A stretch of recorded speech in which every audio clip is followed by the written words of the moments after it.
नमस्कार. दोन मित्र असतात, अगदी जिवलग मित्र, आणि वाळवंटातून फिरायला गेलेले असताना काहीतरी दोघांमध्ये होतं आणि दोघांचं एकदम भांडण सुरू होतं. काय होतं कळत नाही आणि एक जण दुसऱ्याच्या पटकन थोबाडीत मारतो. आता त्याला अत्यंत वाईट वाटतं की माझा जिवलग मित्र आणि मला मारलं.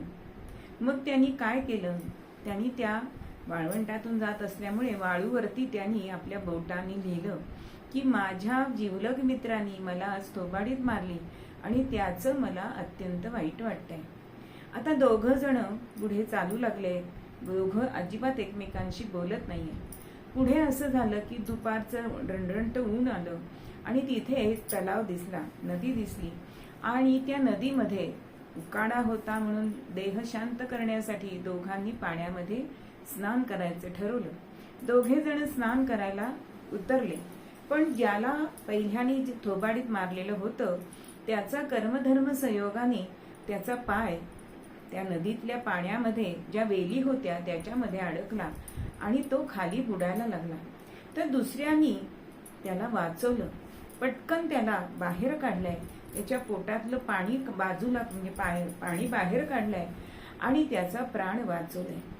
आणि असं त्यांनी केल्यानंतर ज्याला त्याचे पाय अडकलेले असतात तो मित्र आपल्या पिशवीतून एक छिन्नी हातोडा काढतो आणि एका दगडावरती त्या छिन्नी हातोड्याने लिहितो की आज मला माझ्या जिवलग मित्रांनी प्राणदान दिलं, मला योग्य वेळेला योग्य ती मदत केली. आता तो मित्र ज्यांनी मारलेलं असतं आणि वाचवलेलं असतं तो म्हणतो की अरे मगाशी मी तुला मारलं तर तू ते वाळूत लिहिलंस आणि आता हे दगडावर का लिहितोस. तेव्हा तो पहिला मित्र म्हणतो की ज्यांनी आपल्याला त्रास दिलाय ना ते असंच वाळूत किंवा असं लिहावं, कारण त्याला वारा आणि पाणी हे पुसून टाकू शकतो. पण जी चांगली गोष्ट आहे ती सगळ्यांना कळावी म्हणून ती दगडावर लिहायची असते की ती चिरकाल राहील.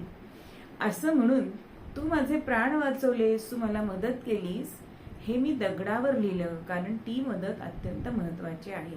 म्हणजे मदत करणं हे नक्कीच आपल्यासाठी चांगली गोष्ट आहे, म्हणून सर्वांना सतत मदत करावी. जय जय रघुवीर समर्थ.